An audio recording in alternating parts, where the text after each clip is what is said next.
Hello everyone, in this video we are going to learn about binary search trees.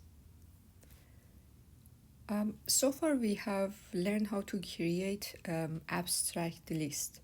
We have seen two different implementation for that, using array, using linked list, and the whole concept of array, abstract list is we have a list which keeps the items in linear order, but it doesn't actually change the order of them based on for example, if they are some numbers, it doesn't keep them in sorted way, just the way that we insert the items.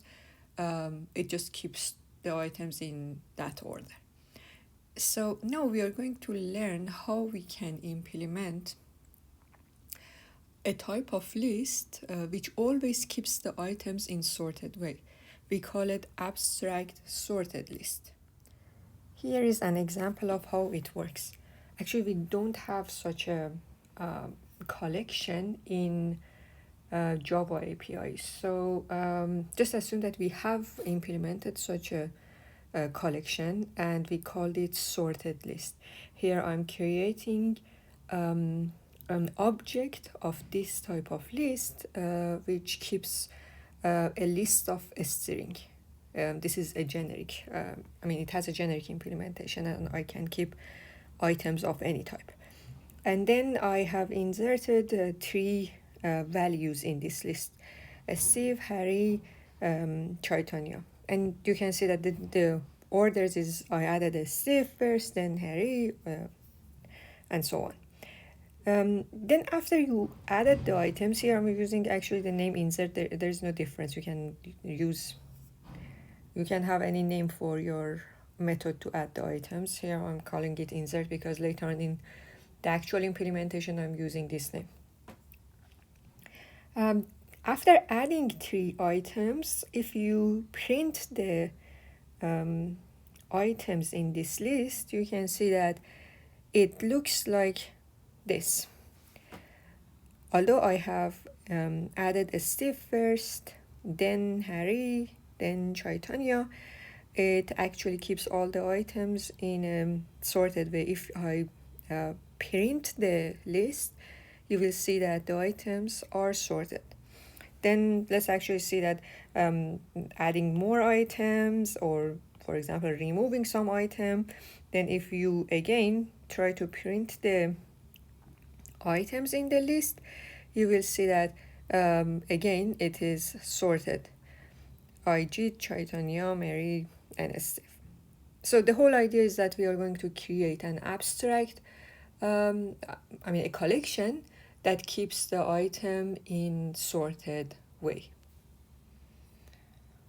Based on, actually the items should be comparable to each other, so we keep them in the order of the items.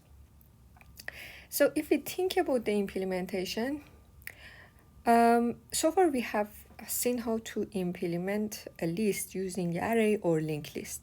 And if you arbitrarily add or remove an item or search for an item in array or linked list, the time complexity is going to be linear. I'm talking about the some arbitrary search or adding or removing the items.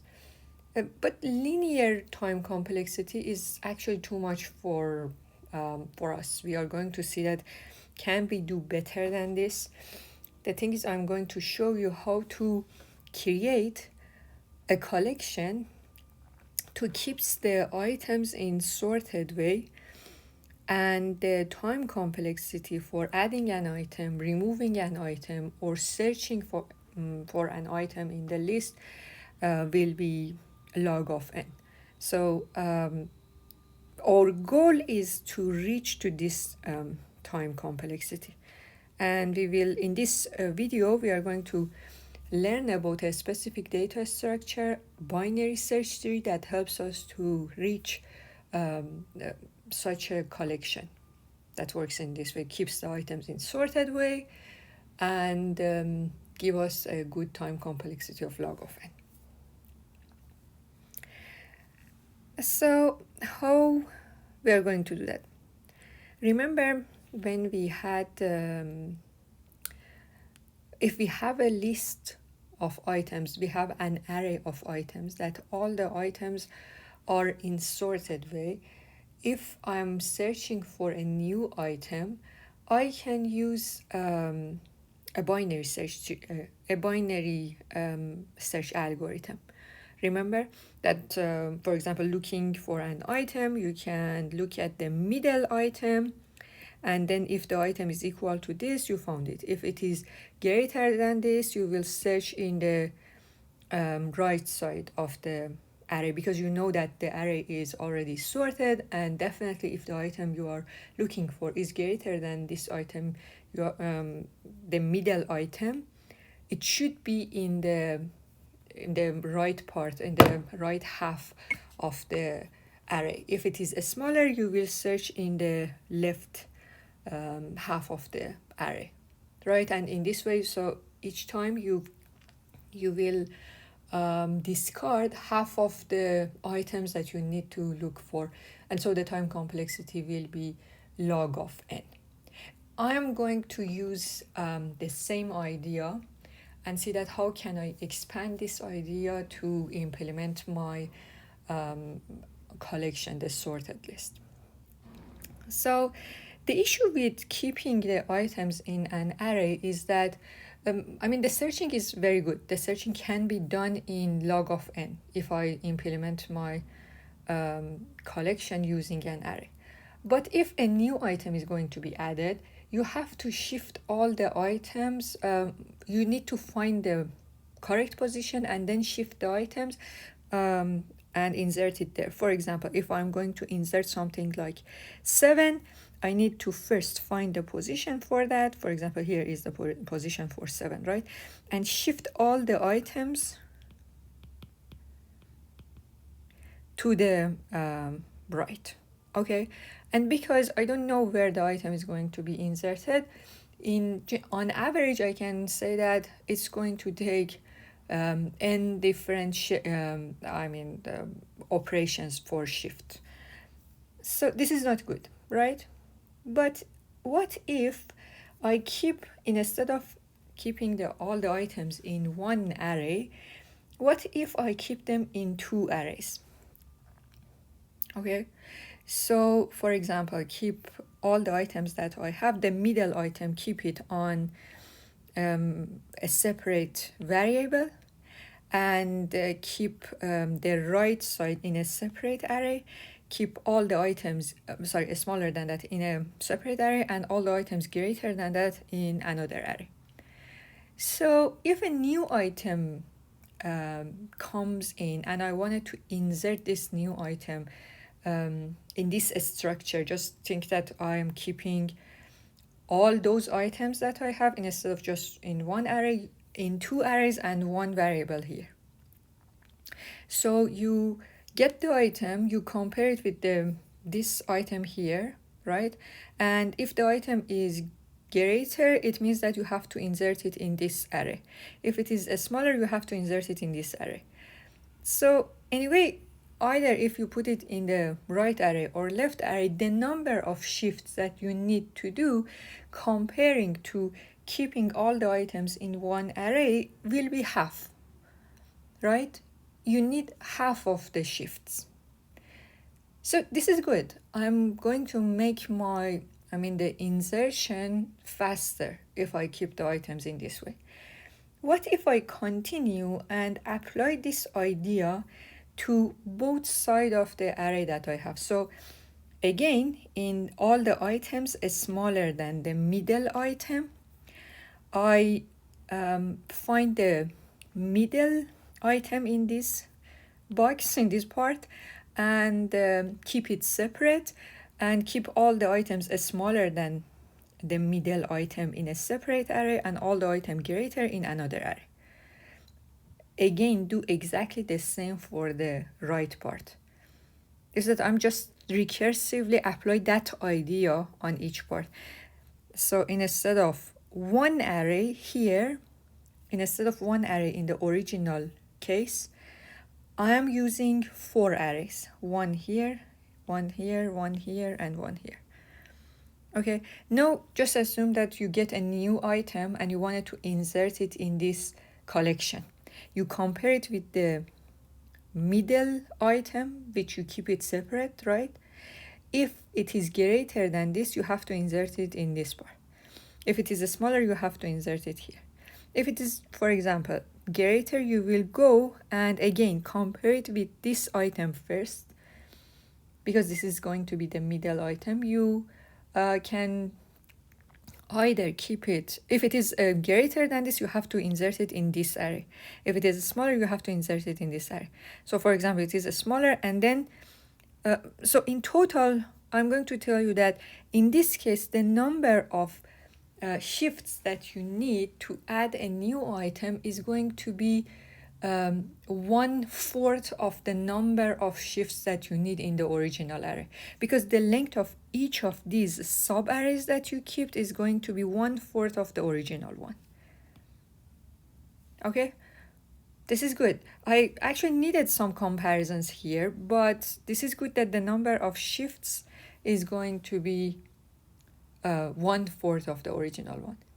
So I am going to apply the same idea over all of these sub-arrays again. And the thing is, whatever is the length of the array, I'm going to apply it recursively over all of those sub-arrays until I reach to the point that the size of the sub-arrays is 1 or empty. So in this case, the number of shifts that I need to insert a new item is going to be 1. You agree? If you have an array of size 1 and you wanted to insert a new item in that array, the number of shifts is going to be 1. Okay? So one thing that you need to do is you need to do some comparison. It means that I didn't completely remove the whole cost. I have added some comparisons, that a new item that came in, you need to compare it with this, and then you need to compare it with the middle item here, and then you need to compare it with the middle item here. So I need a couple of comparisons, but at the end the number of shifts will be disappeared. I don't need to do the shifting. So we just got the idea behind binary search tree. Binary search tree is going to be a data structure, a type of a tree actually, that keeps the items in sorted way. As you can see, the properties of this structure, if I just actually draw some line here, you will see that this is actually a tree. This is a tree.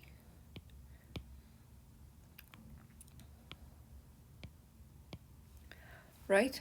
And this is called a binary search tree. The thing is, we have some property for these items. All the items on the right side of this node are going to be greater than that, and all of them which are on the left side of it are going to be less than. Okay, so if I'm going to use a different color, all the items in the left side, left subtree, are going to be smaller, and all the items in the right subtree are going to be greater. And not only for this node, for all the nodes this is the case, that all the items in the left subtree is smaller, all the items in the right subtree is greater. For all of these nodes, we have this property. This is the idea of binary search tree. And we are going to see that how we can implement binary search tree, and what is going to be the cost of adding, removing, or searching for an item in a binary search tree. And we will see that if we keep the or binary search tree balanced, Remember, we have talked about the perfect and complete binary tree. If the shape of the binary tree is something like perfect binary tree or complete binary tree, the time complexity for insertion, remove, and searching for an item will depend on height of the tree, and the height of the tree will be a log of n if the tree is balanced, if the tree is like a complete binary tree. Now let's formally define a binary search tree. Again, the definition that I wrote here is a recursive definition, and you have already noticed that I'm emphasizing on recursive definitions because not only it helps us to do the proofs, but also during the implementation, especially for the trees, recursive implementations are going to be easier, and recursive definitions are going to help us to write recursive implementation. So what is a binary search tree? We call a binary tree to be a binary search tree if, again, this definition has two parts, some base and some recursive part. That, in fact, the base, I wrote it two parts for the base, and this part is going to be the recursive part of the definition. The base case is that if the height of the tree is 0, which means that you only have one node in your tree, the tree is going to be a binary search tree. If the tree is empty, we also say that this is going to be a binary search tree. We usually add this a special case for our implementation to make it easier when we are implementing. So if you don't have any node in your binary search tree, also this is in your binary tree, it is also a binary search tree. The recursive part is saying that a tree of height greater than 0 is going to be a binary search tree if it has two subtrees. I'm calling them TL and TR, that both of them are binary search tree. Okay, this is the recursive part. And the fact that all the values in the left subtree should be less than the value at the root,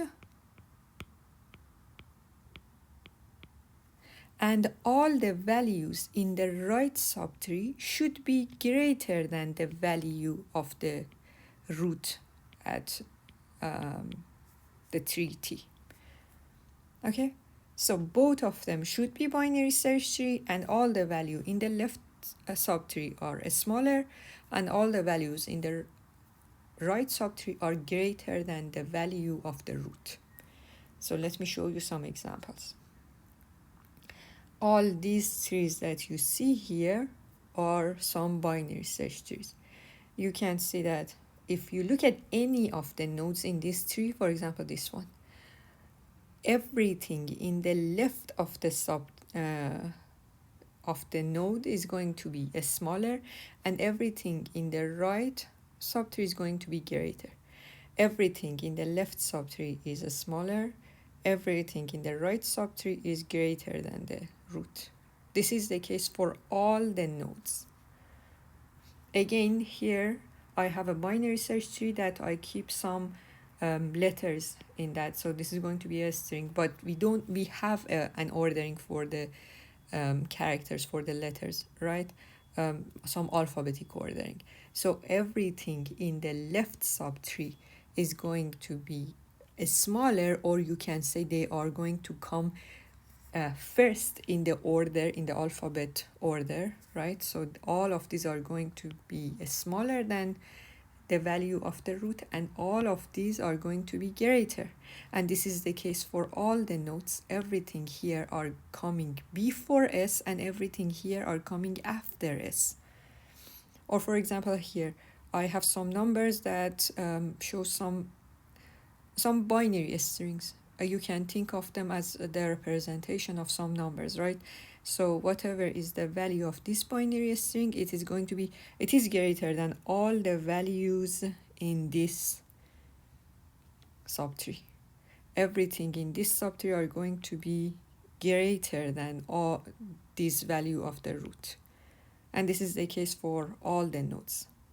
All of these are some binary search trees. One thing that you may actually already noticed in this definition is that I didn't put any constraint over the height of the subtrees. I didn't say anything. I didn't say anything about the height of the subtree of left or the height of the subtree of right. Okay, so it makes the binary search tree something that actually can be created in any form.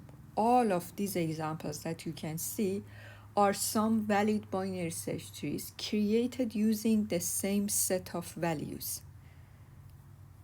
This one is the ideal case for us because you can see that the height of the tree is minimal, right? And the tree in fact shapes like a perfect binary tree. And this one is the worst case because the tree looks like a list, not really a tree. This is in fact, if you create a structure like this is going to be a tree in terms of coding, but practically this looks like a list, right? The height of the tree is maximized, and this is the worst case that we can actually get.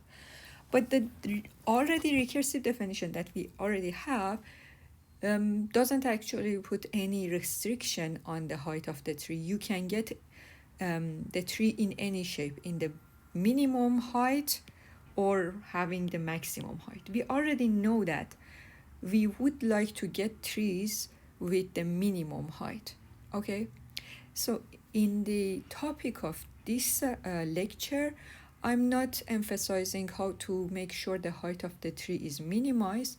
This is something that we are going to discuss it in Avl Tree, a version of binary search tree that has some restriction over the height. So I'm going to keep it for the next lecture, for the next session. We are going to just emphasize on this data structure that keeps the items in this order, that all the items in the left subtree are smaller and all the items in the right subtree are greater. I don't want to actually make the lectures very complicated, so I separate them. First, specifically focus on this one, then we modify this code to make sure we always get the minimized height that we can get. Okay, this is something that we are going to discuss in next lecture. Before jumping into the implementation and talking about different methods that we define for this data structure binary search tree, I'm going to add a note here that we are assuming all the items that we keep in our binary search tree are going to have unique key value. It means that we don't have repetition. So for example, if you are going to keep some numbers, it's not possible to have duplicate values in the list. This is the assumption in the implementation that I'm going to discuss here. This is the implementation from your textbook. It doesn't mean that if we have duplicate values, we cannot actually implement it. We can. I'm going to just simplify it and assume we don't have the duplicate values. Then after you learn this, you can simply you can extend the implementation to also have the duplicate elements. Not only for the sake of this simplification, but also when you are keeping a list of items in sorted way, in many cases you don't really have the duplicate values. That's why we just focus on the case that we don't have duplicate values in our implementation here. One more note that I need to actually make here is that when we are keeping some item in our binary search tree, we have to make sure the items are comparable. The items, we can define some ordering for the items. Otherwise, we cannot sort them, right? So you need to make sure that the items that are stored in the binary search tree has some sort of comparison. So we call them comparable, and it means that the items that are stored in the binary search tree should implement the interface comparable. This is something that I have mentioned in the first week of the class. I have already, when we discussed about the generic implementation, I posted some lecture about the interfaces and comparable interface. Here I'm just a short recap, but if you forget about that, please go back and review that slides about the interface and about the comparable interfaces specifically. This is something that we use it a lot. So we would say that a value, some objects which are which have implemented comparable, there is a method for them which is called compare to. So if you wanted to compare two values, two objects, so you know that we cannot use the comparison between two objects in this way. If you wanted to actually compare them, you need to use the method compare to. So for example, you have two objects, call them x and y, and you need to compare them. You wanted to actually see that if x is less than y or if it is greater than y. How we can do it?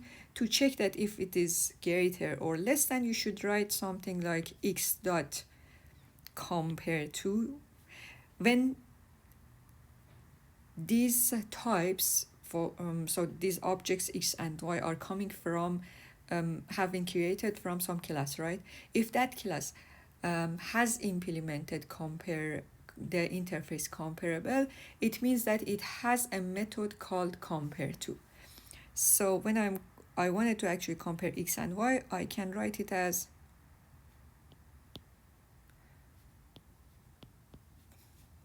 compare x dot compare to y. If it is greater than 0, okay, it simply means that I'm writing it in this way, that x is greater than y. If x dot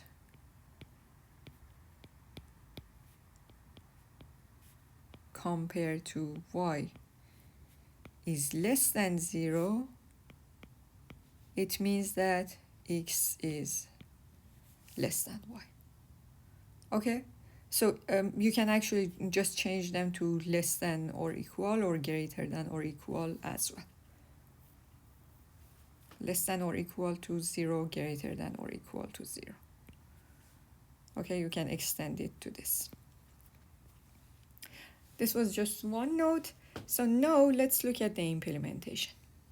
Again, this is a tree. Binary search tree is a tree, right? So we need two classes to complete our definition.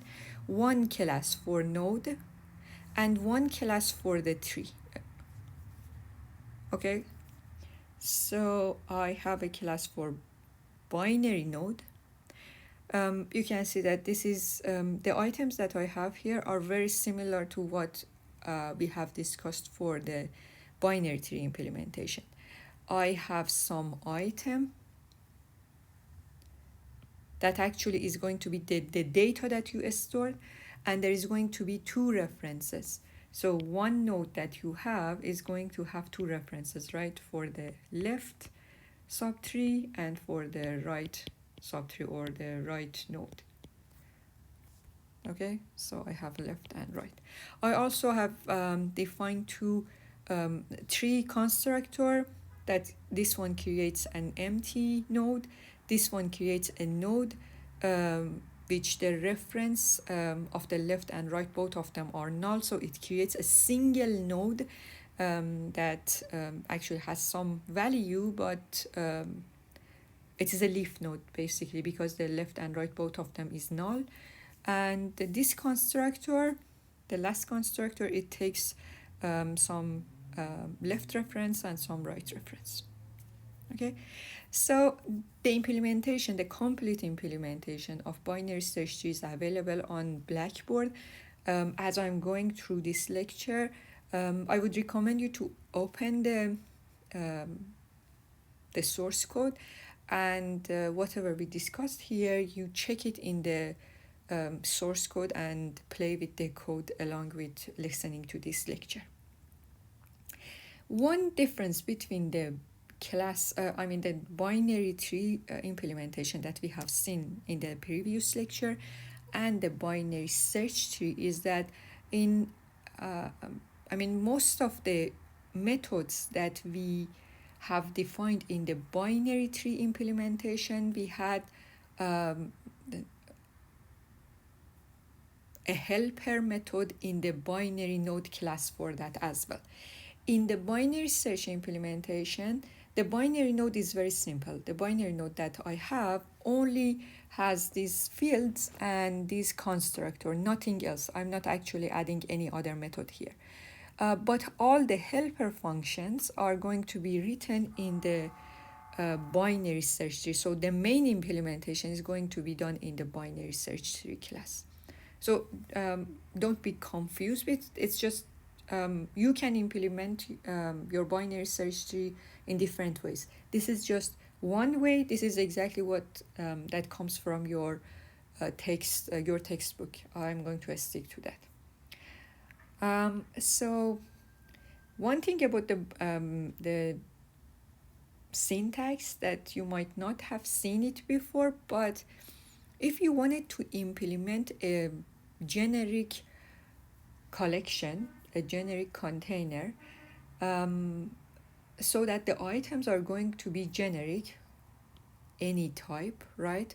And you wanted also to make sure that although this is generic, it can be any type, but whatever is the type of the objects, they should have implement comparable, right? This is something that we already discussed it here, that all the items that you store in your binary search tree should be comparable. Otherwise, you cannot sort them in some order. So I wanted to force it in my implementation. How can I write it to be generic and still force it to be comparable? The items that you store in your binary search tree, I want them to be generic, but I want to force them to be comparable. This is the syntax for that. It might actually look a bit complicated, but you will get used to it. And just remember that this is the syntax. It tells me that it is generic. We call it any type, but that any type, we would make sure that it extends, it implements comparable. Okay, so in the binary search tree class that we have, we only need, this is a tree, right? We only need one field that's going to be a reference to the root node. I'm going to call it root. We will have some constructor. We have three main methods for insertion, remove, this find. Okay, these are the three main methods that we have. In addition to this, I have a couple of more methods: remove min, find max. These are the methods that I define them public, but usually they are actually used to implement insert, remove, and find. I'm going to discuss all these methods one by one. The constructor. You know that you wanted to actually create a tree. At the beginning is going to be an empty tree. It's just like, think about it in this way, that you wanted to create a sorted list, right? At the beginning you wanted to create an empty sorted list. So the root is going to be set to null as the constructor in the constructor, and that's done. So among all of these methods that we have, I'm going to start with the simplest one, which is find min. Okay, just assume that you have a list of items and you wanted to just access to the smallest item. Okay, so although this is a list of items, but we are implementing it using a tree. So you have a binary search tree. The problem is you have a binary search tree, you are looking for the minimum item. You already know that the binary search tree, the definition tells me that all the values in the left subtree are going to be smaller than the value at the root, and all the values in the right subtree are going to be greater, right? So if I'm looking for the minimum item, I have access to the root first, right? I'm looking for the minimum item. Where should I look for? Definitely it's not going to be in the right subtree, right? It's not going to be there. I have to go to the left. And then I would have access to this node. I'm looking for the minimum item. If there is going to be any minimum item, it should be on the left of this node, right?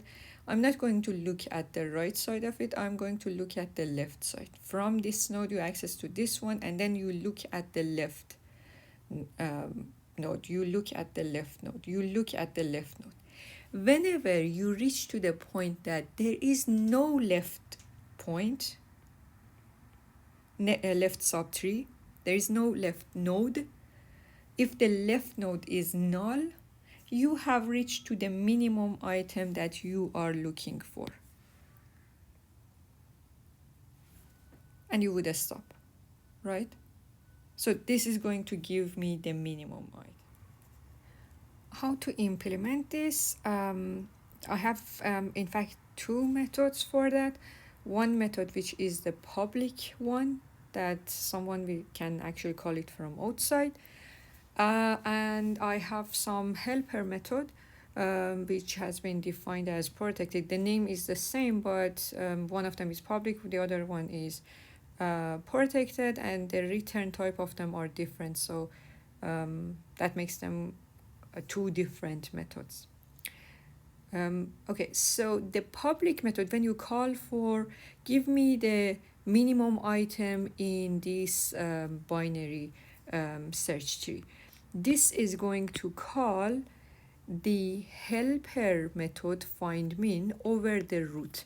So this helper method find min will take a reference t, which is a reference to a binary node.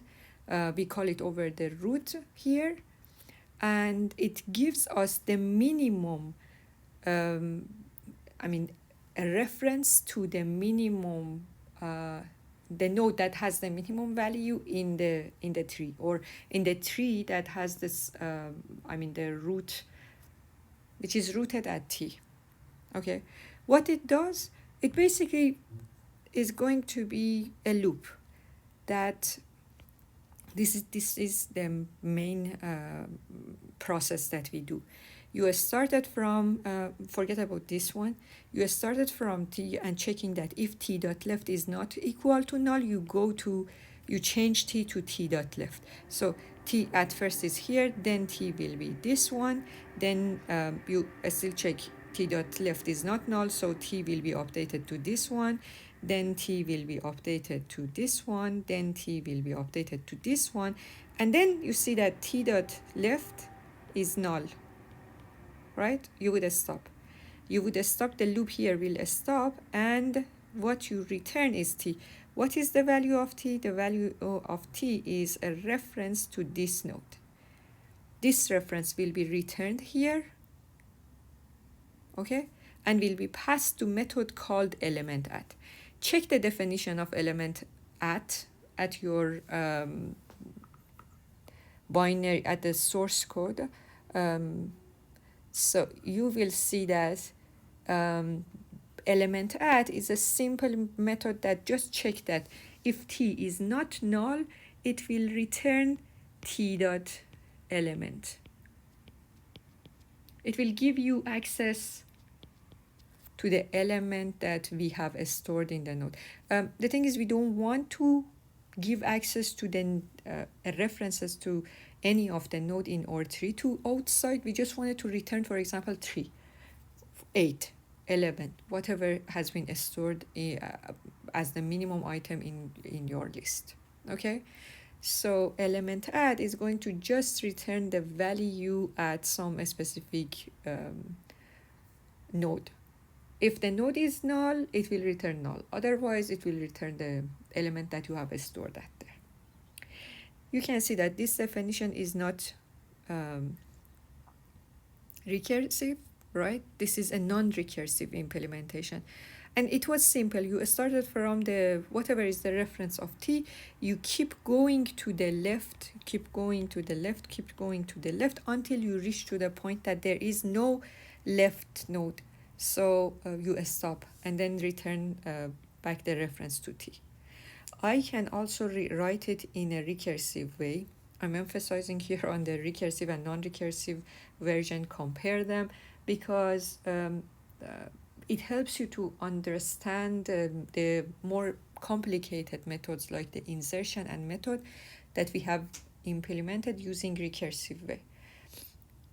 So how to write this method in recursive way? Again, I kept that public method and protected method, so I'm emphasizing on the protected method to write it in recursive way. How can I do it? I will first check if t is null. I can't actually do anything. Just think about it in this way, that your tree is empty.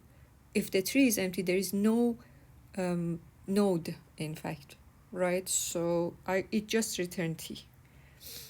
Otherwise, it checks if t is not null. You can check t.left, right? So at this point, I'm checking t.left. T.left is not null. What you do is you recursively just look at this subtree, right? And you would say that give me the minimum value at this subtree. I will call find min over t.left. This is the recursive version. This is the non-recursive version. This is the recursive version. Okay? But if t.left is null, so you recursively call it over this one, then over this one, you call it over t.left again. You recursively call it over this subtree. Then you recursively call it over this one. Then you recursively call it over this one. When you reach to this node, t is this one, you don't have the left subtree. Left subtree is null, right? This is going to be null. So in that case, this if statement is false. You are not going here, right? What would happen? You would jump here. You just return the reference to t, which is exactly this node that I'm looking for. And the value of that node will be returned by element at. So tree will be returned. Just make sure that you play with these two definitions. In the source code, I have the non-recursive version. Replace it with the recursive version here, and just make sure that it works. So what is the time complexity of this method? Both the recursive or non-recursive version have the time complexity of height of your tree, right? The reason is that, as you can see, we started from your root node and you go to the left until you reach to a leaf node, right? We don't know that the leaf node is exactly at the level edge or higher. So for example, in this tree, this is not exactly the height, but the thing is you started from the root and go to a leaf node. Maybe this is going to be exactly at the minimum, at the lowest level. So this is going to be then the time complexity that we consider for this is going to be the height. That because you started from the root, you are not looking at all the items. Be careful. You are not looking at all the items. You just go through a couple of links, always going to the left or right, and you go down until you reach to a leaf node.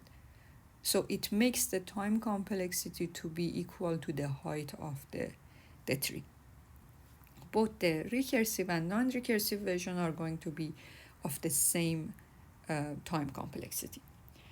So now that we have discussed about the find min, we can also discuss about the find max as well. If you are looking for the maximum item, this time, instead of go to the left subtree, you should always go to the right subtree. from the root node, you have to look at your right, because you are looking for the largest item. So from the root node, all the items greater than the root are in the right subtree. Then you go to this node. You know that if there is going to be a larger value, it's going to be on the right. Then you go to this node. If there is going to be a larger value, it's going to be on the right of it. But you will stop here because the right subtree is going to be empty, null, right? So you would stop. And you can see that the extreme value, not only the maximum, but also the minimum value is not always going to be a leaf node. So here, if I had some value like, for example, 5, still 3 was the minimum value, right? 3 is not a leaf node, but the thing is that you would stop because there is no left subtree. Here I am stopped because there is no right subtree. Okay, and you will see that those, the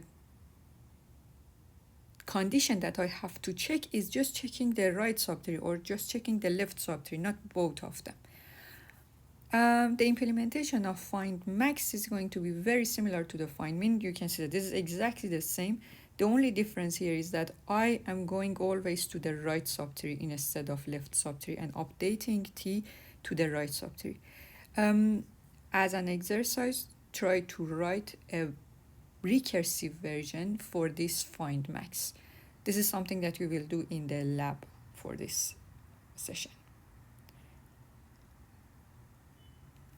Okay, now that we know about the find min and find max, we can define the method find that you are looking for an item in your binary search tree. How we can actually find that method. For example, assume that someone passed you 81 and you are looking for 81 in this tree. What you are going to do, you started from the root, right? You compare the value that you are looking with the value of the root node. If it is smaller, you have to go this side. If it is greater, you have to go and check it in the right side. It is also possible that the value that you are looking is exactly at the root node, right? So there are 3 possibilities. If it is equal to the value at the root, you found it. If it is smaller, you have to search here. If it is greater, you have to search here on the right. Okay, so for example, you are looking for 81. Then you will look at this node. You compare the value that you are looking for with the root. It is smaller, greater, or equal. This is greater, so you go to your right. You compare the value 81 with the value of the root. It's smaller, greater, or equal. It is smaller. You go to, instead of the right this time, you go to the left. So unlike find min or find max that you always just go to the left or always just go to the right, here I'm looking for some specific value. Based on that, I should choose either go to the left or go to the right. So here I'm going to the left, and then again I'm going to the left, and the value that I'm looking for is exactly at the value that the node that I am at. And then you return 81. That shows that you found it. This is also possible that maybe the item is not in the tree. What would happen in that case? For example, assume I'm looking for a value like 36 in this tree. You started from the root. You compare the value you are looking for with the root. It is equal, smaller, or greater. It is smaller. You go to the left. You compare it with this value, it is smaller. You go to the left. You compare it with this value, it is greater. You go to the right. You compare it with this value, it is greater. You go to the right. You compare it with this value, it is greater. You go to the right. But you should stop here, right? Because the right is null. There is no more right. And whenever you reach to a point that you haven't found that value and you reach to a null reference, it means that you didn't find it. The item is not in your binary search tree. You have to return null, which shows that the item doesn't exist in the tree. So I'm going to exactly implement whatever we discussed here. and this is going to be the implementation. Again, here I'm writing a non-recursive version because it is very simple, but after that I will show you the recursive version as well. For the method find, exactly like find min and find max, I have written two methods. One method is the main method that has been called from outside. This is public, right? And return any type.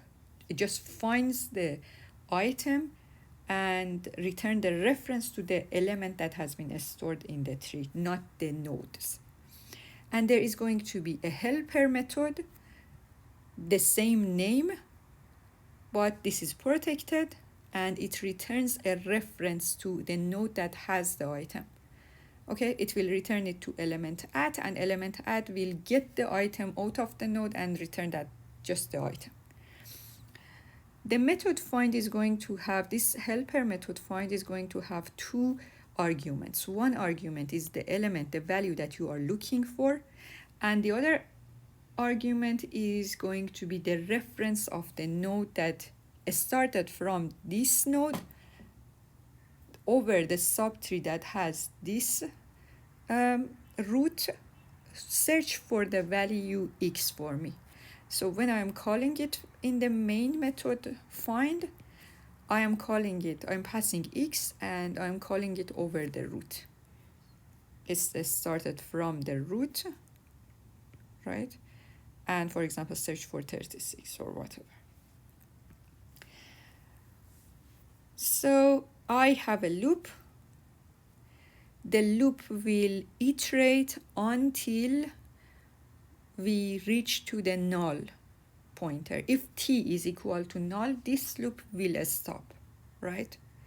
Inside the loop, what I did in my tree, I was comparing the value x with the whatever is the t dot element. I need to compare these two, right? T is root, for example, and I'm going to compare x with t dot element.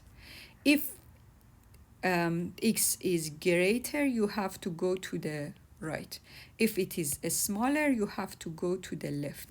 If they are equal, this is exactly the value that t is going to be the node that you are looking for. How I'm going to write it, you know that this is a generic implementation. I cannot compare x with t dot element directly. I cannot write less than or equal or less than, greater or equal. I cannot use this one, this notation.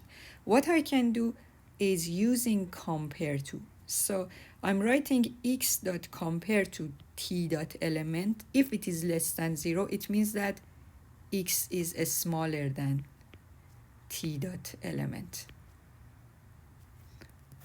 Let me clear this part.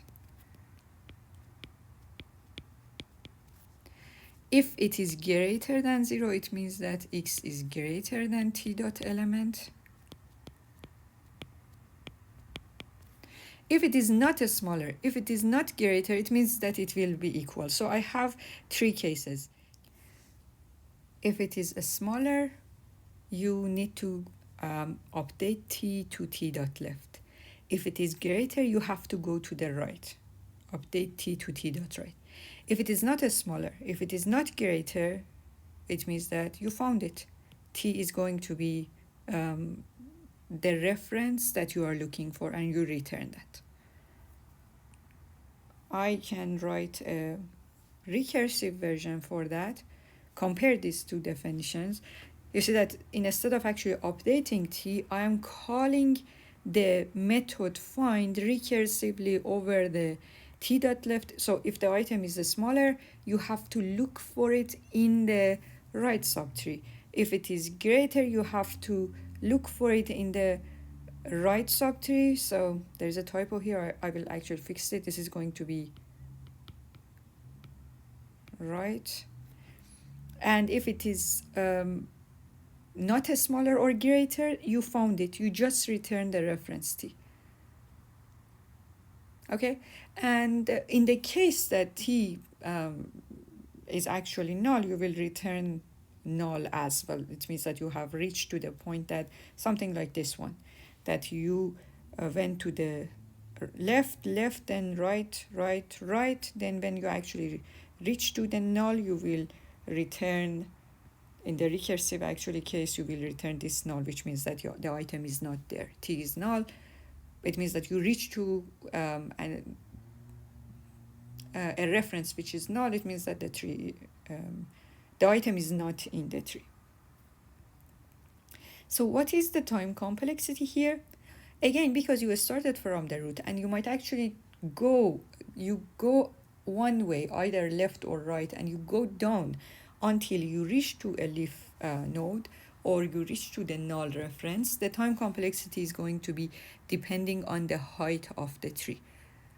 You see that in none of these cases the time complexity was O of n. In all of them, the time complexity was the height of the tree. You started from the root node and you go down until you reach to the bottom of the tree. Either you reach to a null or you reach to a leaf node.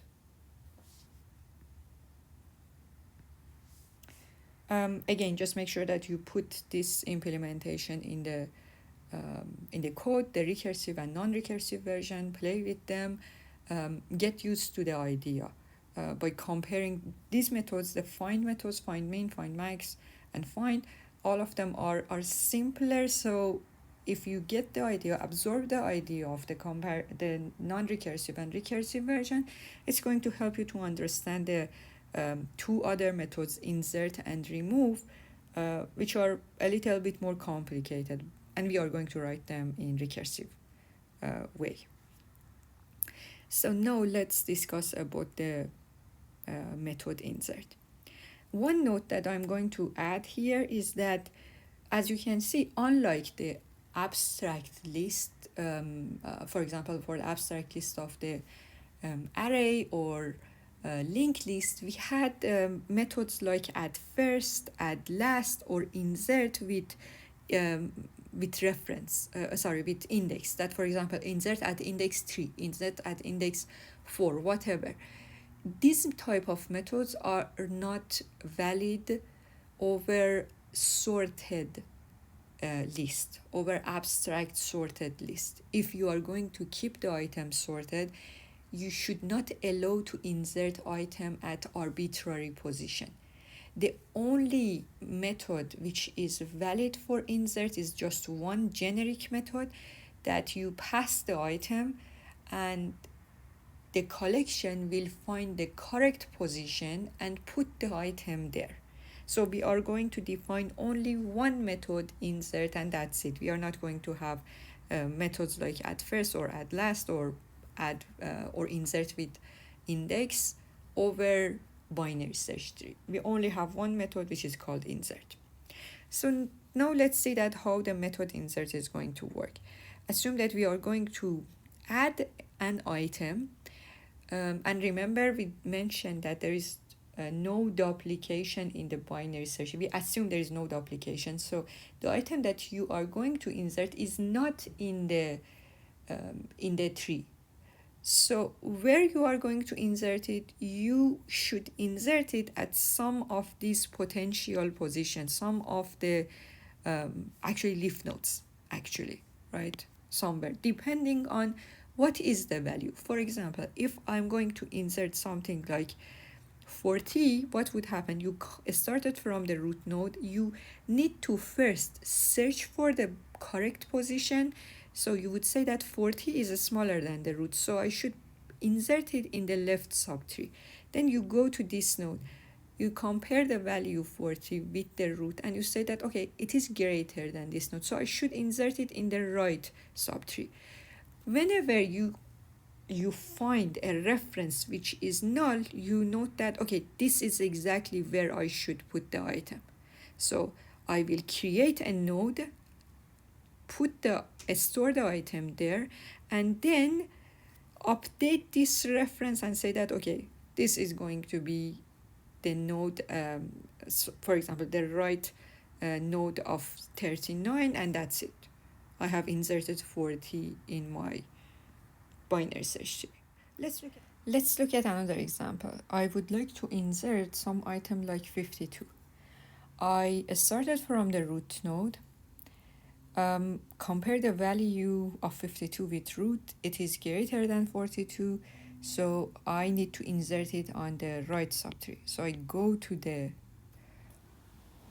right node. Again, compare the value of 52 with 70. It is smaller than 70. I need to go to the left subtree. Again, in this node, I need to compare the 52 with the value of this node. It is greater than that, so I need to go to the right node. Compare the value of 52 with 59. It is smaller. I need to go to the left node. Compare the value of 52 with this one. It is smaller. I need to go to the left. Okay? Then I reach to this point that to the left of 54, this reference is null. Whenever I reach to this reference, this is exactly where I have to stop. And I should put the item there. What I will do is that I will create a node, put 52 inside that, then update this reference of the 44 or the parent of this node to refer to this node. So it's not going to be null anymore. It is going to be updated to this node. So it will look like this. Okay, this is that this reference was updated with this new node 52.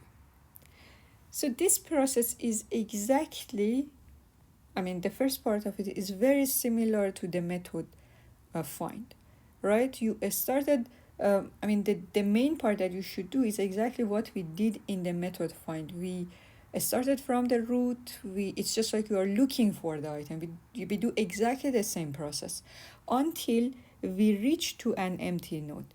Whenever we reach to that reference null, in the find method, you would return null and say that, okay, the item is not there. But in the insert method, what you do is you would create an object and you would create an object and update that reference to this new node that you have created. I'm going to show you the implementation, but you will see that the time complexity of insert is going to be exactly like the time complexity of find, which was depending on the height, right? Because I just search for the correct position, create a node, and put it there. I'm not doing anything more. So the time complexity of insert and find are going to be the same. Both of them are going to depend on the height. So now let me show you the implementation.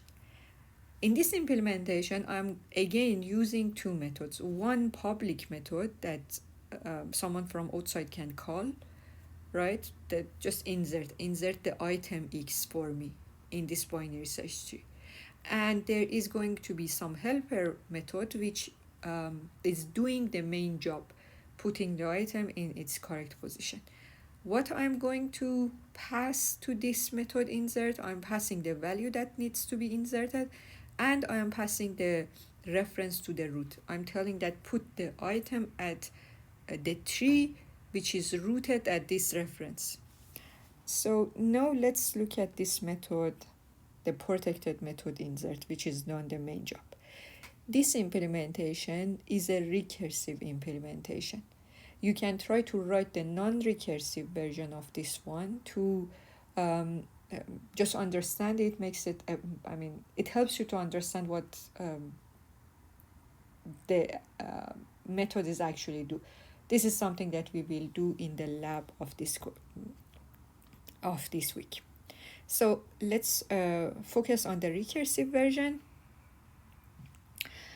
I have a reference T and I wanted to insert some item X at the tree, which is the root of it is T. If T is null, let me just focus on the T is not null. If T is not null, it means that I haven't found the place to insert yet, right? Similar to what happened here. is going to start it from the root, right? The t is not null. You are going to insert the value 54, 52 is x, right? And you are going to insert it. If t is not null, it means that you have to compare x and t dot element. If x is smaller than t dot element, you go and insert it in the left subtree. If it is greater, you go and insert it in the right subtree. Okay, if it is equal, it means that the item that you are going to insert is already there. So, and we didn't allow the duplicate in our binary search tree, so this is not allowed. Okay, we don't allow the putting the duplicate. So what I'm doing here is exactly the same thing, comparing x to t dot element. If x is x dot compared to t dot element, which basically means that x is less than t dot element. I'm just writing the interpretation, okay? But the correct way to write it is this one. You have to use the method compare to. If x is less than t dot element, you should go and insert in the left subtree of t. Okay? I have to call the insert x and t dot left. If x is greater than t dot element, using compare to, you have to insert x in the right subtree. If none of these is correct, if it is not less than, if it is not greater than in the else part, it means that x is equal to t dot element, and we are not allowing this one, right? So it is actually throwing an exception. This is an error. We are not allowing duplicate. So now let's actually back to this fact that if t is null. If t is null, it is exactly showing this case that I have reached to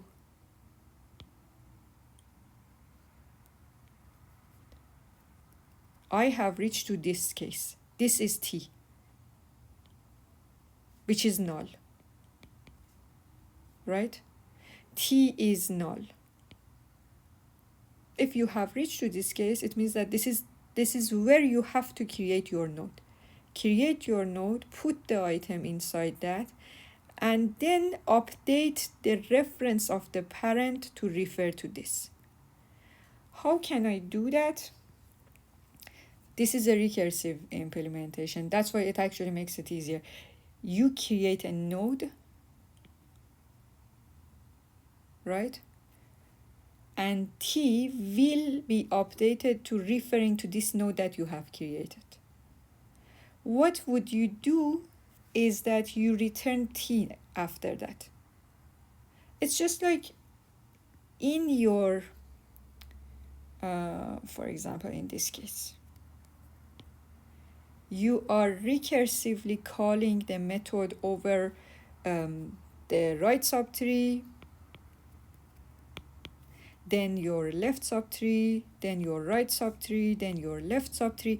And whenever you are here, you are calling the insert over your left subtree, right? So in 54, you are calling it over your left subtree. What the method insert will return is in fact the reference to the new node that has been created. You will see that when I am calling the insert over left subtree or right subtree, let me actually clean these parts here to make it more clear that what I'm talking about.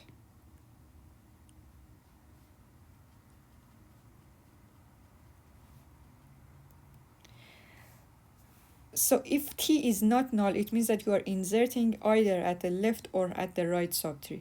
What would happen is that if it is smaller, if x is smaller, you are calling insert over the t dot left. And what will be returned by insert will be stored in t dot left as well. So trace it. whenever you reach to 54, you are calling insert over your left subtree, and then you go to, it's just like you are going here, that T is null. You create a node, you update to T to refer to this new node. T is not null anymore, and you return T. So T will be passed to this parent 54 and will be stored as the left subtree of 54. Or in another example, here you are inserting, for example, 40. You are comparing, T is going to be root at the beginning, right? Then you will call it, the value that you are actually putting is smaller, so you go to this part, right? Then you go here, then you go to the right subtree. T is null here. You create a node. T is going to refer to this node, and this is not going to be null anymore. And what will be returned is T. T will be returned to this node, and 39.write will be updated with T. So read this method, play with it, just trace it on paper, and then try to write the non-recursive version of this one just to understand how it works. Okay, now let's actually do a couple of examples. I'm not going to write down the full example here, just a couple of steps of that. And you can actually do it on paper for yourself to just understand that if it is correct or not. Let me add one slide here to just make some room. So at first, assume the tree is empty. We are going to insert first 31. So when the tree is empty, in fact, root is null. If you look at the code tells you that call the insert passing 31 and the root, which is null. Then it is going to call insert, T is null. What would happen? You create a node, you put the item inside that. So it's just like you have created a node, you put the item inside that, and you return the reference T, right, at the end. What would happen? T will be returned and root will be updated to this, right? Now root is going to be referring to this node that has been created. Let me just erase this. See that what is the next item? The next item to insert is going to be, so let's draw the tree here as well, 31. The next item to insert is going to be 45. So if I look at the code, I am calling insert with 45. It will call the protected insert with 45 and the root. Let's just assume this is the root. Okay, so it will be 45 and this is going to be root. I am putting this 31 on top of that to be more clear what is it. So this time T is not null, right? So it goes to check this else if. X comparing to T dot null. X is 45 and T dot null, T dot element is going to be 31. Is X smaller than 31? False, right? This is not. So let's go to this part. X dot compare to T dot element. 45 greater than 31. This is correct, so we will call this one. I'm going to just remove all of this here to just clear it, because this is going to recursively call another thing. So in the new, let's just keep it here. We will call this line, right? Which means that the insert will be called with 45 and your root dot right, whatever is the root dot right, which is going to be null here, right? So in the new function call, let me use a different color to make it sure that in this new function call we are using the color green. So again, you are passing 45 and you are passing null, right? So yes, t is null. You would create a new node, and so a new node has been created, and t will be, after this line you jump to the end of the method. T will be returned. So this t that has been returned is going to be returned and stored in the previous function call, right? So this green one and the red one. The red one is the first function call, the green one is the second function call. So what the insert will return is going to be the reference to this node that contains 45. It will be returned and it will be stored where? In t.right, in reference.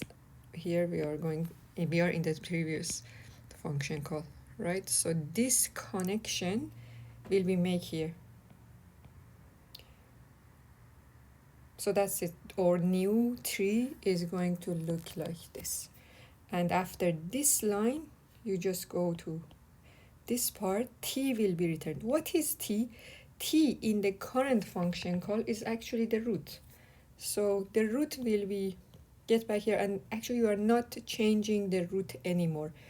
When you are inserting 45, root will be the same as before. Okay, so let me go back, and here let's complete this part. We already inserted 31 and 45. I'm going to add one more node. Using the code, trace it using the code, and then I'll stop because it's going to be very complicated here. So let me clean here. We are going to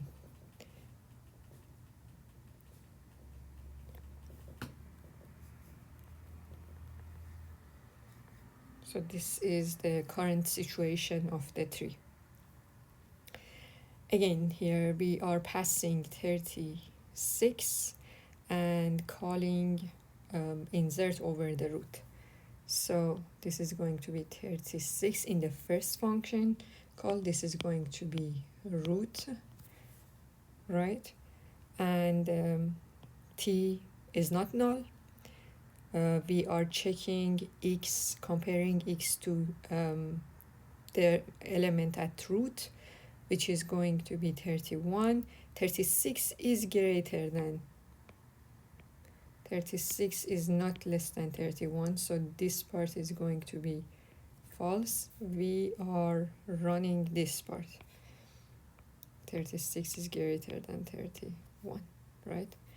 So you are going to call insert, passing 36 and the root dot right, which is going to be this connection. Again, this is not going to be null, so this is going to be maybe it's good to write it as I don't know, for example, I'm trying to show that this is going to be the reference to 45, but anyway, reference to 45. Okay, in the new function call, let me use a different color for the second function call. In the second function call, you're passing 36, and what you are passing is actually root dot right, or this is going to be actually the reference to 45. Okay, again, t is not null, so we are not going here. All the green ones are the actions that happen in the second function call. Okay,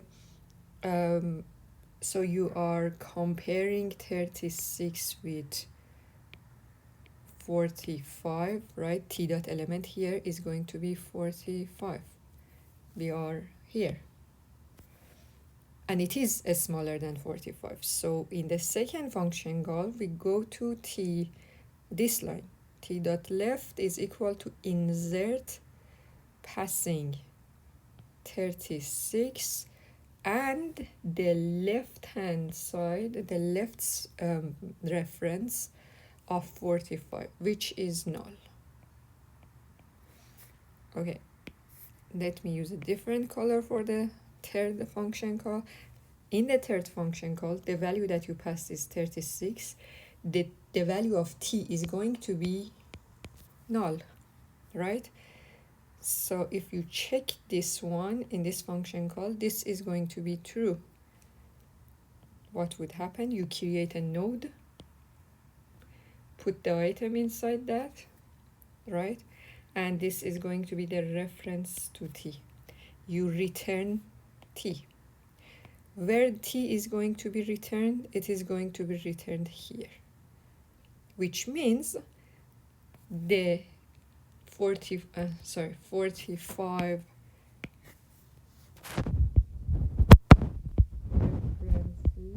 is going to be updated with whatever that you returned from the previous one, the function call for the blue function call.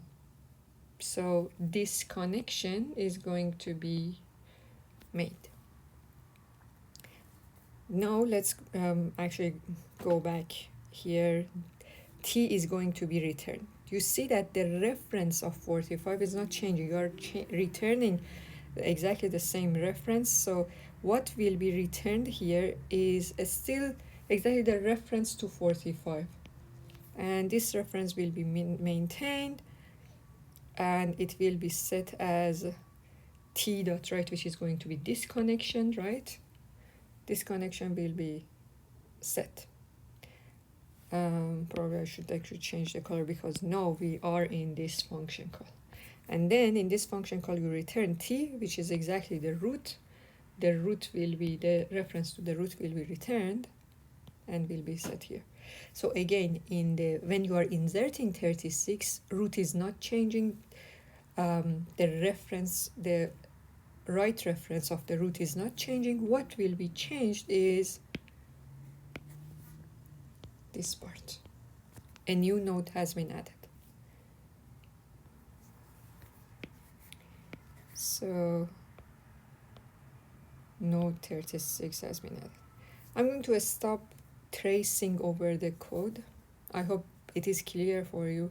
Just do it on paper over some other examples. Try to just digest that how it works, because if you don't understand the recursive functions here, when we discuss about the Avl tree, it's going to be more complicated. So I'm going to continue anyway and insert these nodes, but without using the code, just theoretically what would happen here. I'm going to insert 14.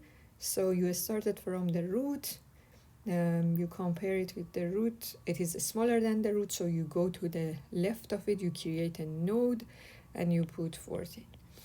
The new node, the new value 52 is going to be inserted. You started from the root again. The value is greater than the root. You go to the right. You compare it with 45. It is greater than 45, so you go to the right of it. There is no reference here, so a new node will be created and 52 will be inserted there.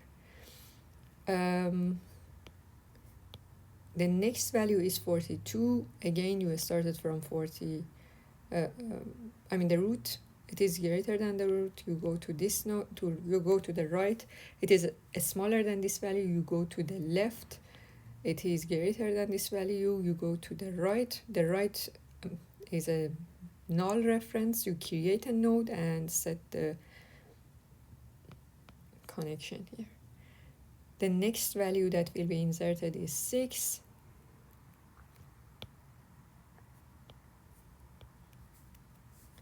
So maybe it's good to use a different color. You are going to insert 6, you compare it with 31. It is smaller, you go to the left. You compare it with this. It is smaller, you go to the left. You create a new node. It is, the left of 14 is empty, is null. So you create a new node and you make this connection. The next value to be inserted is 21. You start from the root. It is smaller than the root, you go to the left. It is greater than this, you go to the right. It is empty. It's time to create a node and make this connection. The next node is going to be 73. Start from the root. It is greater than the root, you go to the right. It is greater than this, you go to the right. It is greater than this value, you go to the right. Here is null, you create a node, you put the item there. The next value is 47. Again, start from the root. 47 is greater than 31. You go to the right. It is greater than 45, you go to the right. It is smaller than 52, you go to the left. Here is null, the reference, so you create a node, put the item there. The next value to be inserted is 26. Compared with the root, it is smaller than the root, you go to the left. Compared with this value, it is greater than this node, you go to the right. You compare it to this value, it is greater than 21, you go to the right. The right is empty, so you create a node and you put the item there. I hope it is clear that this is the right of 21. The next node to be inserted is 37. Compared to the root, greater than the root. Compared to this node, smaller than this, you go to the left. Greater than this, you go to the right. Smaller than this, you go to the left. It is null, the reference. You create a node, put the item there, and you stop. You just return. The next value to be inserted is 33. Start from the root. It is greater than the root, you go to the right. It is smaller than this value, you go to the left. It is smaller than 36, you go to the left. You create a node and put the item here. The next value to be inserted is 8, the last one. I'm happy it's over. Okay, you start from the root. It is smaller than the root, you go to the left. It is smaller than 14, you go to the left. It is greater than 6, you go to the right. You reach to the null reference, you create a node, put the item there. Okay, we are done with inserting all these values in an initially empty binary search tree. Let me answer the rest of the questions. What values could be placed to the left of 21? To the left of 21. Left of 21 is here, right? What values can be inserted here? Note that all the values that should be inserted here should be smaller than 21, right? But they should be greater than 14 because they are on the right of 14. So this is the restriction between 14 and 21. So all those numbers, any number between 14 and 21. You see that I put, I shouldn't probably, or write it in this way. Between 15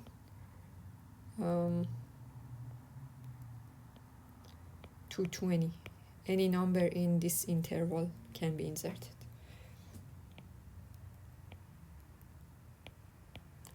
Okay, the second question is what values can be placed to the right of 26? Right of 26. Let me clean this. Okay, the right of 26. Where is 26? Okay, 26 is here.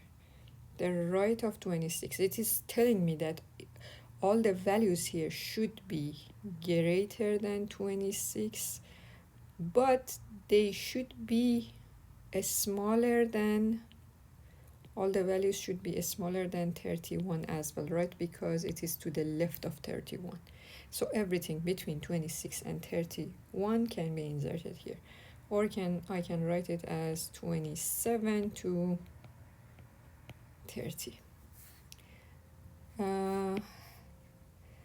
And the last question is what values can be inserted to the left of 47? Where is 47? Left of 47.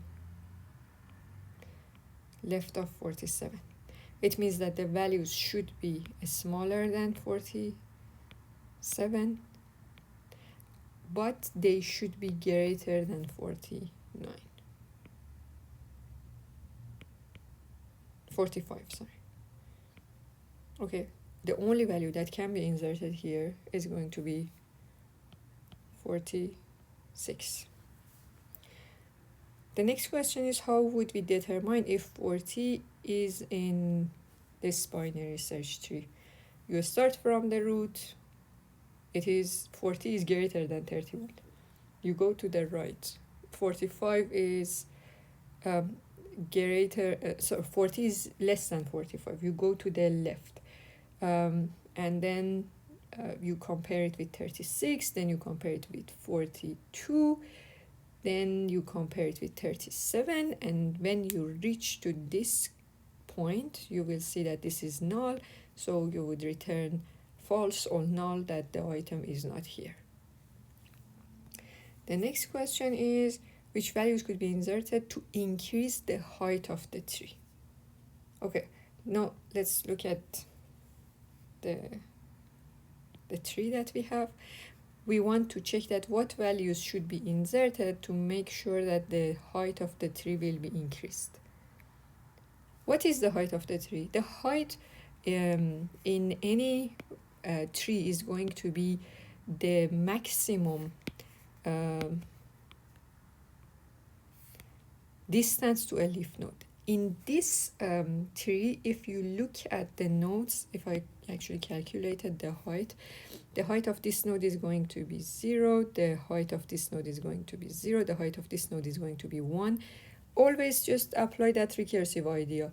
Whatever is the height of left reference, right reference, maximum between them plus 1. The height of this node is going to be 2, the height of this node is 0, all the leaf nodes are going to be 0. This one is going to be 1. Compare the left and right, maximum plus 1. Compare the left and right, maximum plus 1. So the height here is going to be 3. The height here is 1. The height here is 1. The height here is 2. And the height of the whole tree is going to be 4. The root is 4. If I'm going to increase the height, I mean, the path that causes this height 4 is this path, right? Okay, so if I'm going to increase the height, if I insert anywhere, like here, here, here, here, here, here, here, here, any of these connections, I'm not increasing the height, right? The only point that will increase the height is if you inserted something to the left or to the right of 37. What values can be inserted to the left of 37? Nothing, because anything that can be inserted to the left of 37 should be smaller than 37, but still it should be greater than 36, because I already have 36 here. It should be greater than 36. It's not possible to find an integer value here, so there is nothing that can be inserted to the left, but maybe I can insert something to the right of it. So whatever I'm going to insert to the right, it should be greater than 37, the value should be greater than 37, but it should be smaller than 42.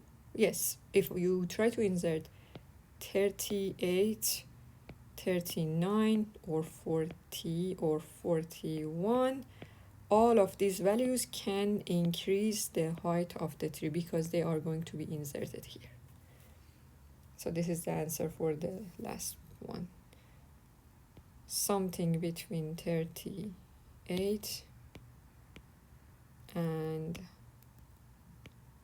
41 can increase the height. Okay, we are done with this example. The last method that we are going to discuss is remove. We have already discussed the main methods of adding a node, adding a value, searching for a value. The last main method that we need to discuss is removing a value from a tree.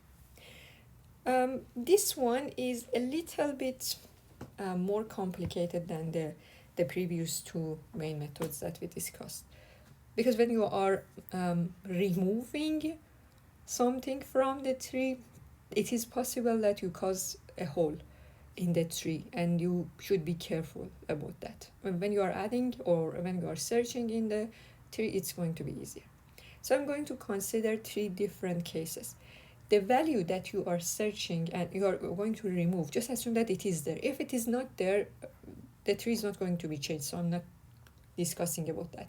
Just assume that the value that you are going to remove is there. You will find it. So this part of it is very similar to insertion or delete, that you have to start from the root, go and find where is the value. Whenever you find the corresponding node, you have to remove that node from the tree, right?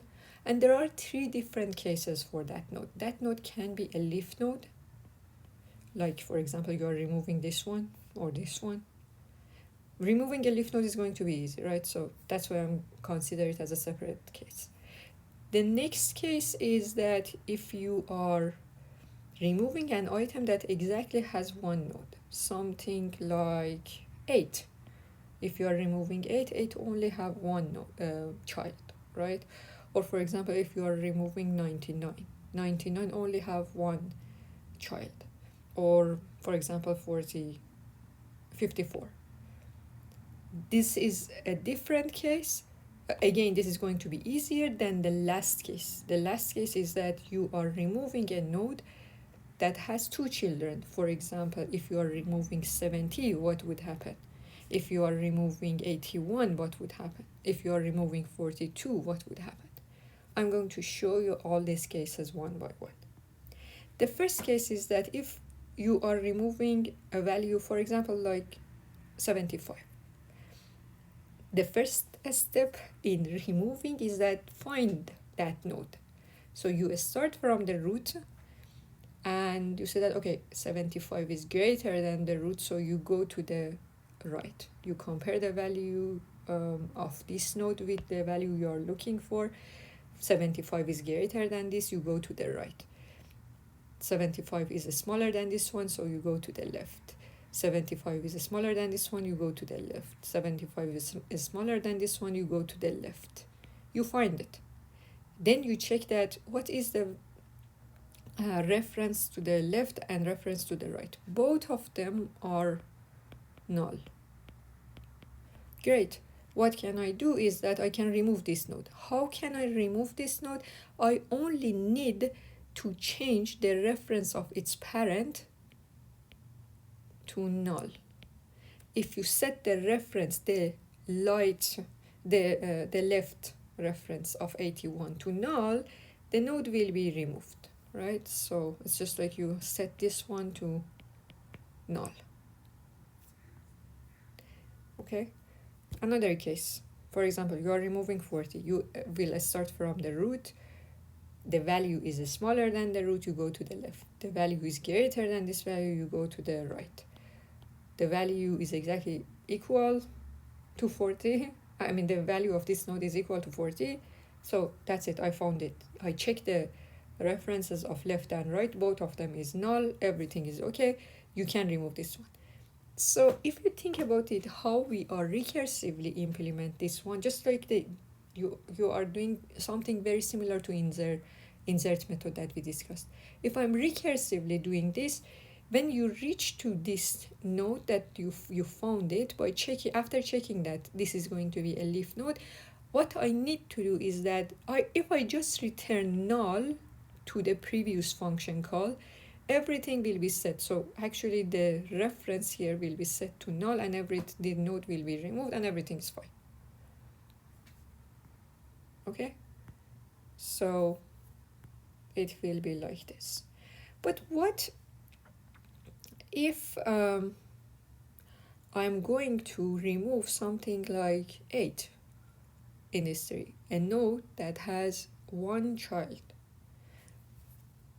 You started from the root, you go to the left, you go to the left, you go to the left, you found it, okay? You're going to remove this node. But then you notice that, okay, one of the references is not null. One of them is null, right? I mean the right subtree, but the left one is not null. What I need to do is that it is still actually okay in this case. What can I do is that the reference of 3, this 8.left should be passed to the parent of the 8, which is 11, and then if you actually make this connection, 8 will be removed and everything is going to be in place. Okay, so in the second case that you might have one child, the only thing that you need is that just send back the reference to that single child. It doesn't matter if it is left or right. Let me actually show you another example. It doesn't matter if it is left or right. Just return the reference to that value to its parent and the node will be removed. Look at this example. Assume that I am going to return 39. So you start from the root. 39 is smaller than 42, so you go to the left, then you check, and yeah, I reached to the node that has the value that I'm going to remove.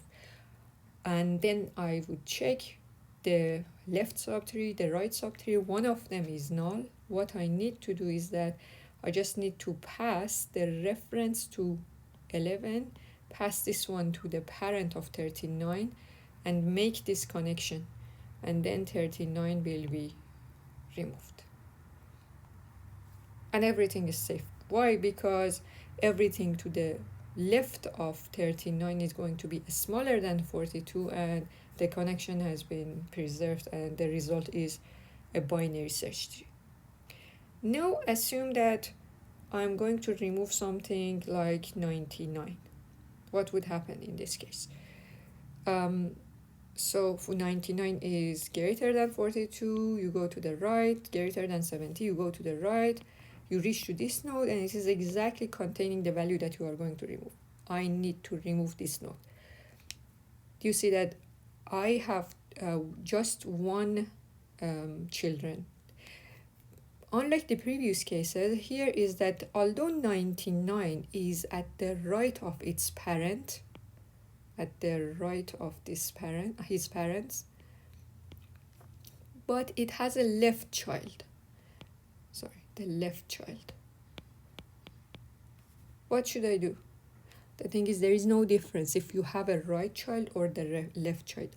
Everything to the left of 99, although they are smaller than 99, but still they are going to be greater than 70, right? So the reference, I can actually just take this reference and send it back to the parent of 99 and make this connection, and everything is in place. All these nodes are going to be greater than 70, and the shape of the tree, the structure of the tree will be preserved. It means that this is going to be binary search tree. It is maintained. It is still a binary search tree. So we already covered two cases. The case that we remove a leaf node, the case that we remove a node with only one child. Those are slightly, they were simple. The last case that I'm going to discuss is the case that you are removing a node with two children. For example, I'm going to remove 42. What happened? This is exactly the root. I'm going to remove this. What can I do? If I remove this, if I wanted to actually remove this node, I'm creating a hole in the tree, right? I have to replace it. Otherwise, what can I do with all these nodes here, and what can I do with all these nodes here?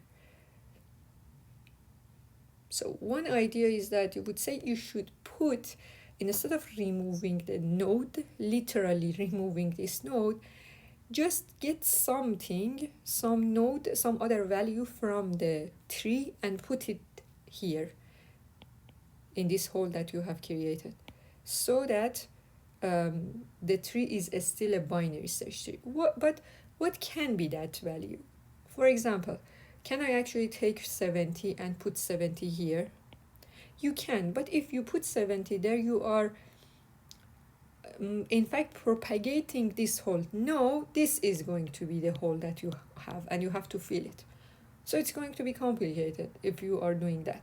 Instead of this, it is going to be more safe to just take a value that if you put it here, you don't create another hole in the tree, right? So it's better to take some other value that you are sure if you remove it from the tree, you are not creating a hole. So, but where can I get such a node? Because I should make sure that whatever I put here, everything on the left should be smaller than that, and everything on the right should be greater than that. So what can I put here? What are the options for me? If you think about it, two simplest options that I have is going to be either the smallest element from this subtree, smallest or minimum element from this subtree, minimum element from this subtree, or the maximum element from this subtree. If you get the minimum from this subtree, it's going to be, for example, 47. What you know about the minimum of this subtree is that the minimum of this subtree is going to be smaller than minimum of right subtree, is going to be right subtree is going to be smaller than all values in the right subtree, while it is going to be greater than, because it is coming from this subtree, right? So definitely whatever coming from this subtree is going to be greater than all the nodes here. And it is going to be greater than all values in the left subtree. This is exactly the same, this property is going to, it holds for maximum of left subtree as well.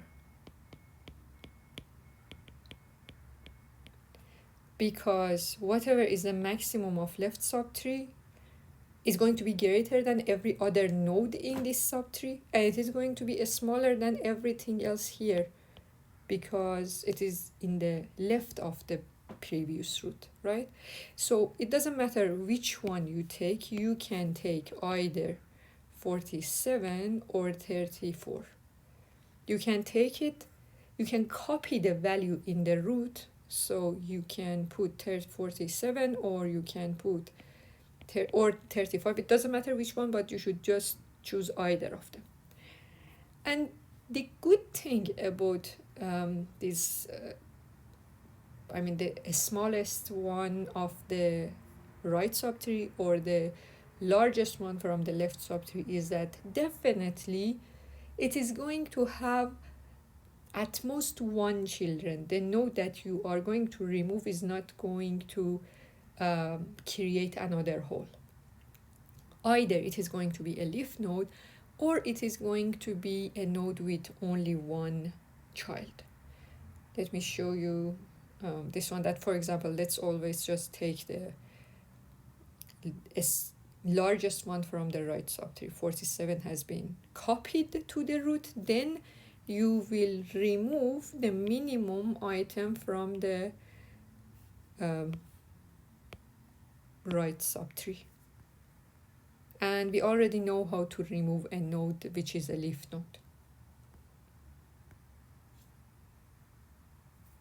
Okay, so then, for example, if I assume I'm removing the root node 47 again, what would happen in this case?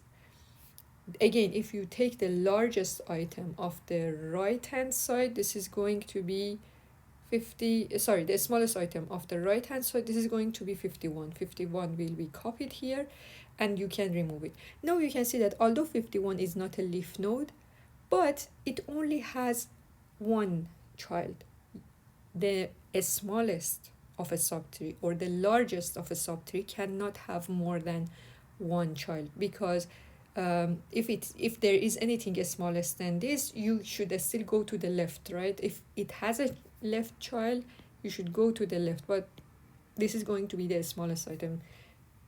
It only can have at most one child. So after copying 51, then removing 51, so you take this subtree, you replace it instead of its parent, and this is going to be the result. You see that after twice removing, still the tree is binary search tree. We should be careful after any of these operations, add, remove, search. You should maintain the binary search tree. You should make sure that the binary search tree is still a binary search tree. Okay, so let me show you the code. The format that I'm following is exactly like the insertion and search, that we have a method,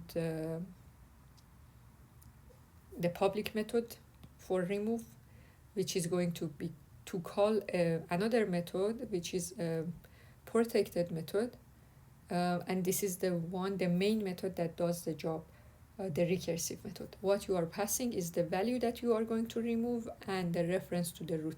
You are saying that remove the value x from the tree with root.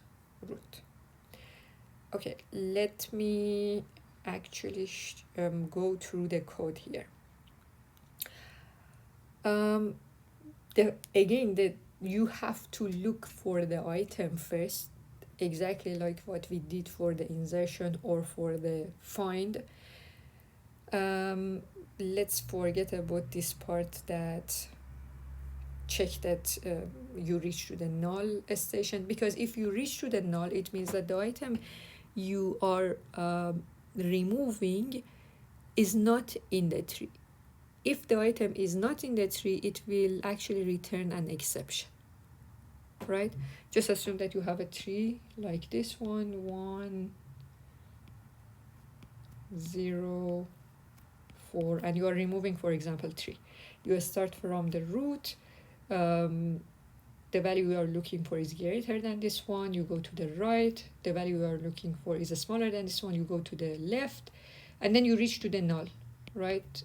If the reference t is null, it means that you didn't find the item. The item is not in the list, in the binary search tree, so you return an exception.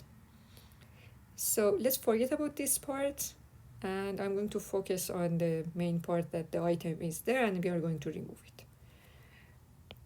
So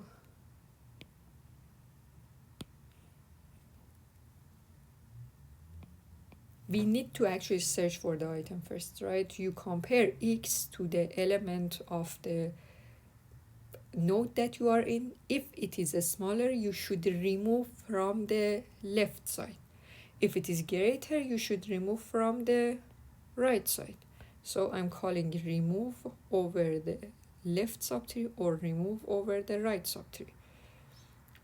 For example, if you are removing 0 and you started from the root, okay, you compare 0 and 1, it is smaller, so you go to this node. It's just like you're calling the remove over this node. If none of these cases, if both of them is false, what does this mean? It means that the item that you are looking for is not smaller, is not greater than the value, it is equal, right? This case is checking that you found the item. You have to remove t. T contains the item that t contains the item that you are going to remove, contains x. What I check in this if statement is that if the left and right subtree is not equal to null. So this is the case that you are going to remove t, you are going to remove x is in t, but t has two references, left and right, and none of them is null. Okay, so in this case, what should I do? We stick to this fact that take the minimum item from the right subtree. Okay, you see that we have already defined this find min. Now you can see that why we actually defined find min. I'm reusing it here. Find min over the t dot right is just saying look at the right of your subtree, find the minimum item from the right subtree and get the value to me. So you are taking the value. You are taking the value and you are copying it in t dot element. So whatever is the right subtree, you are calling find min. Find min is going to give you a reference to a node. You take this reference, you take the whatever is the value here, let's just call it x prime. You get x prime and write it here. Okay, and then what you are doing, you are going to remove the minimum item from the right subtree. I have another method for remove min that I'm showing it to you shortly, that will remove the minimum item from a subtree. And I'm sure that if I'm removing a minimum item, definitely that item is going to have at most one child. And the last case is the else part. That the else part means that one of these cases was false. Either this one or both of them are false, which means that the t is going to have at most one child. It doesn't matter which one is, the t dot right or t dot left. T is going to be, what you are actually doing here is that you are going to remove the node t. So let's just look at this one. This is t. This is t. This node should be removed, right? So it doesn't matter it has left or right subtree. Just take it either left or right, return the reference, return either of them to the parent. So what I'm doing is that I'm replacing t to t dot left or t dot right, whatever is not null. If t dot left is not null, t will be set to, if this is true, which t dot left is not null, t will be set to t dot left. If you have forget this this notation in Java and C++, if this is true, you are going to take this one. If it is false, so if it is false, you are going to take the other part. Okay, so in that case, t will be t dot right. And you have noticed that if t dot left is null, it doesn't matter if t dot right is null or no. Whatever it is, t will be set to that. Maybe both of them are null, so t will be null in that case. If both of these t dot left and t dot right are null, so t will be set to null, because t will be set to t dot right and it is going to be null. So now let's look at remove min before I apply the, I trace the code over some example. Again, for remove min, I have written two methods, one public method that can be called from outside, but the method that will be called here, this method, is the protected one, is this one, is this method, which we have written it in recursive way. Again, if you are removing a minimum item from a subtree, the minimum, where is the minimum item? The minimum item, you should start from the reference that you have, and you should keep going to the left, because the minimum item is at the leftmost side of the tree, right? So the method has been written in recursive way, but you can just simply write it in using a while loop as well. What you do is that you keep going to the left. If t dot left is not null, you keep calling remove min over t dot left. It's just like you're going to the left, to the left, to the left, until you reach to either the case that t dot left is not null, so you reach to a point that the left of the node that you have is null, right? So it's just like this is t, and t dot left is null. Whenever t dot left is null, you are done. You are going to just, whatever you are going to return is going to be t dot right. It can be null or no, null or another node. Whatever is this reference, you just return this reference. This reference will be returned to, and whenever you actually return this, it will be returned to the parent of the node t. So this connection will be made. Either it is null or no. And if t is equal to null at the beginning, this is the case that maybe the tree is empty. If the tree is empty, there is no minimum element in an empty tree, so it will throw an exception for you as well. This is just a sanity check. Basically, if you're removing a minimum item, there should be something in the tree, and this is not going to happen. But anyway, if it happened, this exception will avoid crashing the code. So let's just actually run this remove min first over an example. When you are removing a minimum item, for example, you are removing a minimum item over this subtree, what would happen is that you pass t as 70. So at first t will be the reference to 70. T is not null, right? You go to this part, t dot left is not null, so I am going to call remove min over this part. So now t will be this one.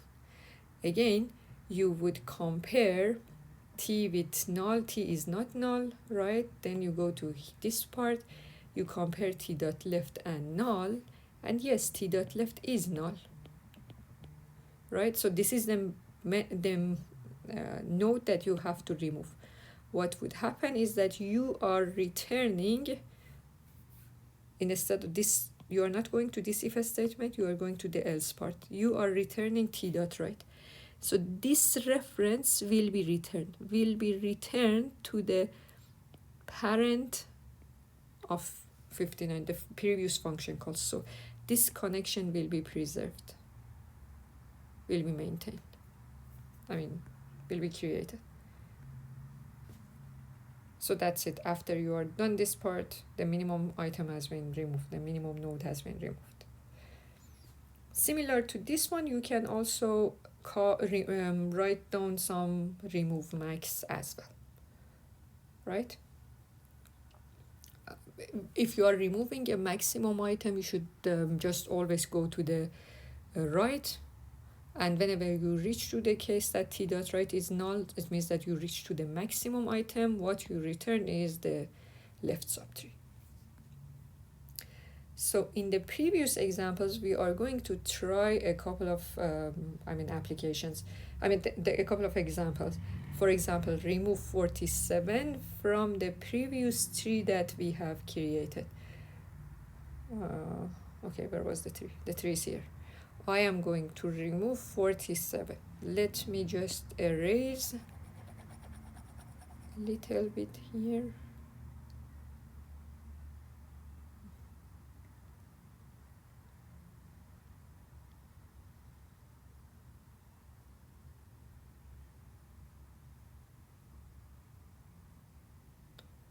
I should probably remove these parts from the video, but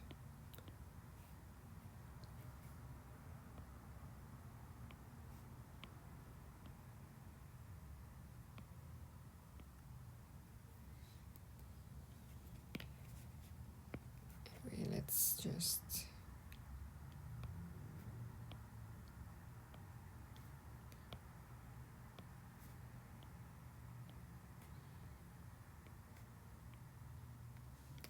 okay, we are going to remove 47 from this tree. I should probably just go over the code.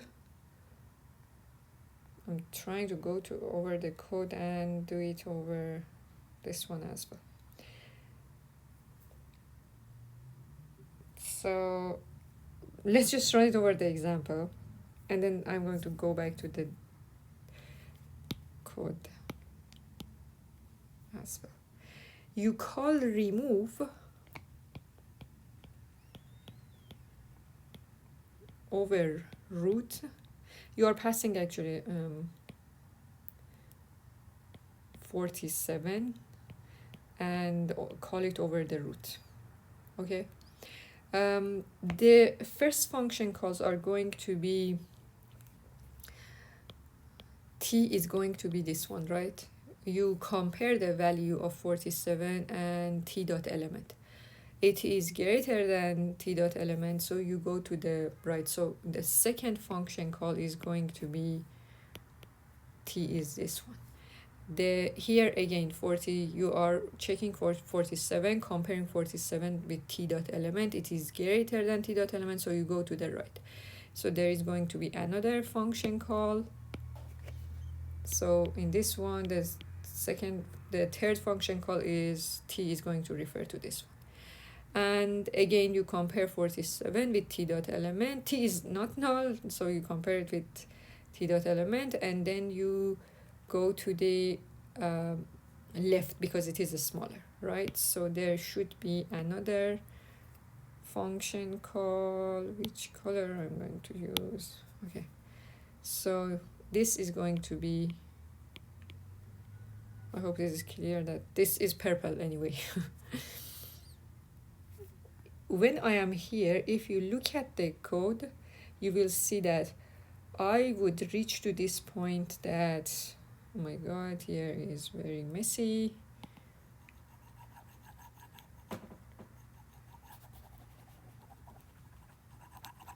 Probably that was better if I draw that example here.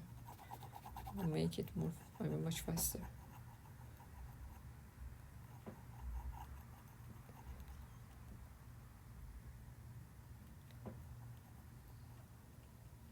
So this is going to be where t is not null. The item that I found, this was false, this was false, and this one was false as well, because remember 47 was a leaf node, right? T dot left and t dot right, both of them are null. So this is false as well. We are going to this part. T dot, you are checking t dot left with null. This is false, right? So which part you take? You take t dot right. What is going to be t dot right? Whatever it is, this is null, actually, in fact. So t will be set to null. Null will be returned in this tree. So null will be returned. Null will be returned, and in fact this connection will set to null. So basically this connection will set to null and the node will be removed. And the previous connections, so I can say that the previous connections here, t, whatever is t, is going to be returned. So whatever is t will be t. And again in this connection, again t will be t, and then in the main one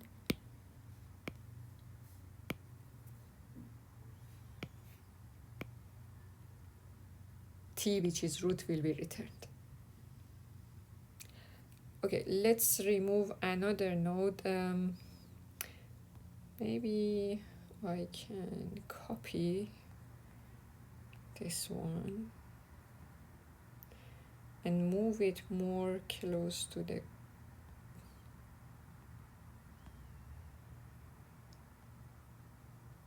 okay, that's going to be easier. So far the tree looks like this, and this time we are going to remove 21. Okay, this time we are going to remove 21.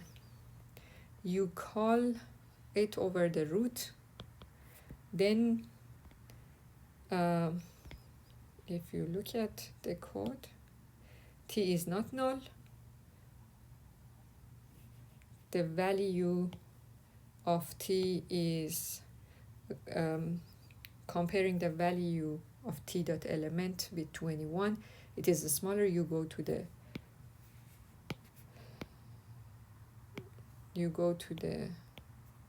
left. It is greater than 14, you go to the right. Okay, here where you are again here that this is false, this is false, and this one is false as well. The reason is that t dot left is null, right? So this if statement is false as well. We are going to the else part. What you are doing is that you check t dot left. It is null, so what you take is going to be t dot right. T will be set to t dot right, and you return t, right? So it's just like you are returning t dot right. Whatever is t dot right, this reference will be returned to this function call. So this connection will be preserved. What happened is exactly like this part has been removed. Okay, let's do it over another example. For example, we are removing 45. You see that in this case, this is exactly the case that we have 2 children.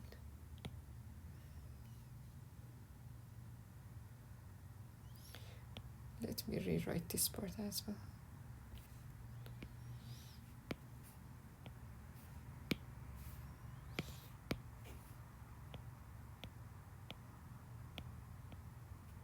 Okay, this time we are going to remove 45. So you start from the root, then you go to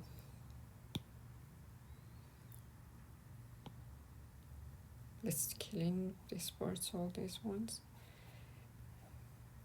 You start from the root, 45 is greater than the root, so you go to the right subtree. You are at this node, right? Let's look at what would happen. This part is false, this part is false, this is going to be true. You are exactly at the node that you are going to remove. T dot left is not null, T dot right is not null. What you are doing is that you are finding the minimum node at the right subtree and you copy the element of that in T dot element. So you are checking for the minimum item in the right subtree. You are getting the item 52 and write 52 here. So this is going to be 52. And then what you are doing is you are calling remove min over the right subtree. You are calling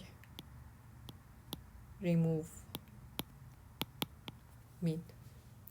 What remove min does, it is checking T is not null, right?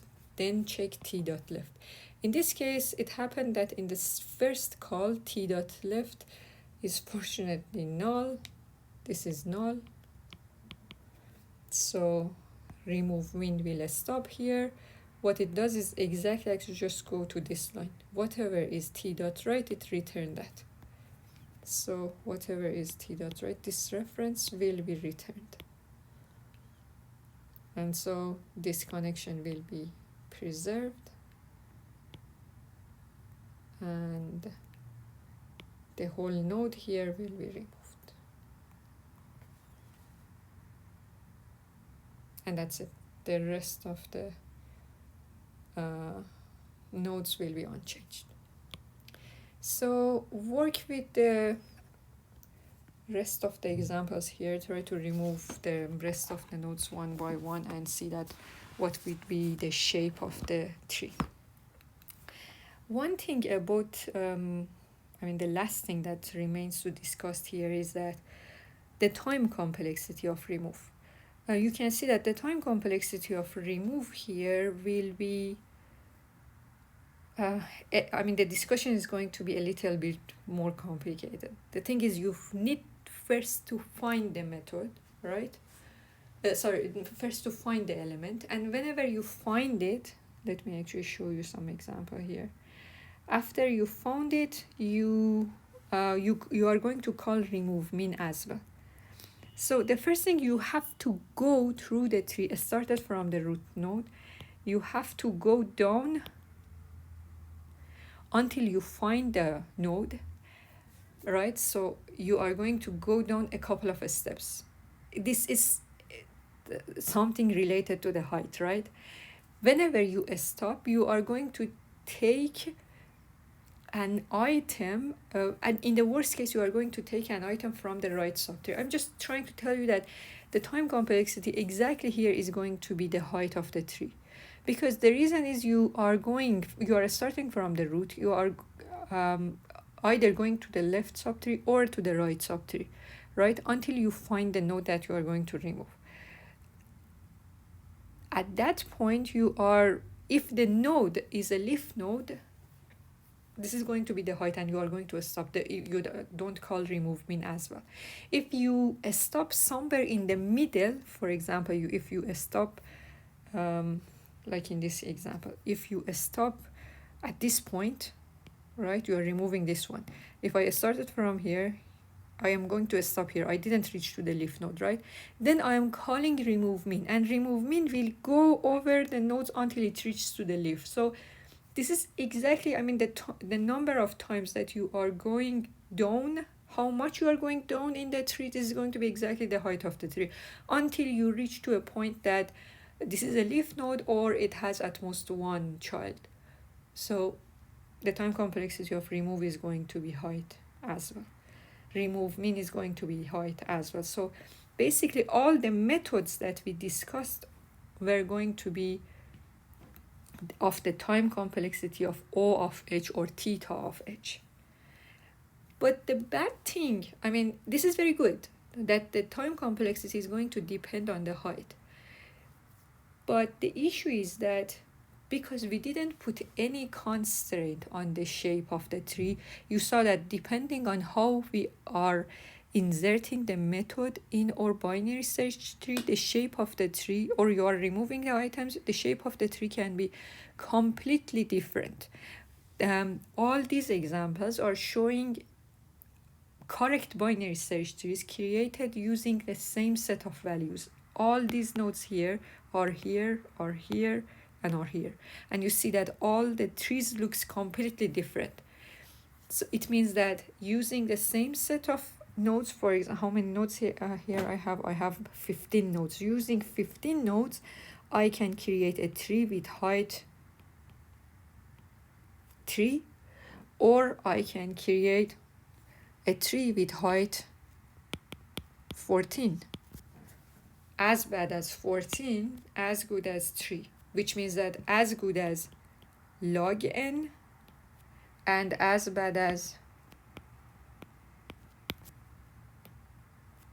theta of n, right? It can simply go to be linear or to be log of n. Which one is going to be the case? It depends on how you are inserting the items. So far binary search tree is very good, but we are not sure that we can get the best time complexity that we have. In fact, using this implementation that we already discussed, we don't know which one is going to be the case. It can be as worse as linear, it can be as good as log of n. And this is bad actually.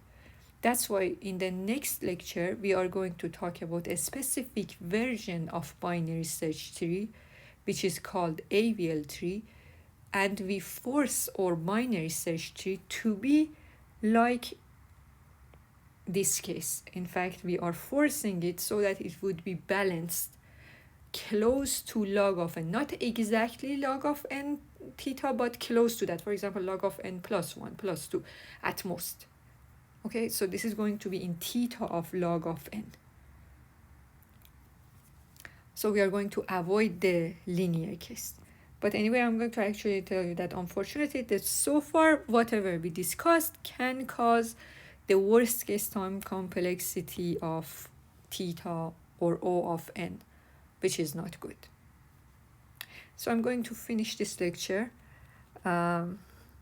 Please read the code and we will do the lab during the class.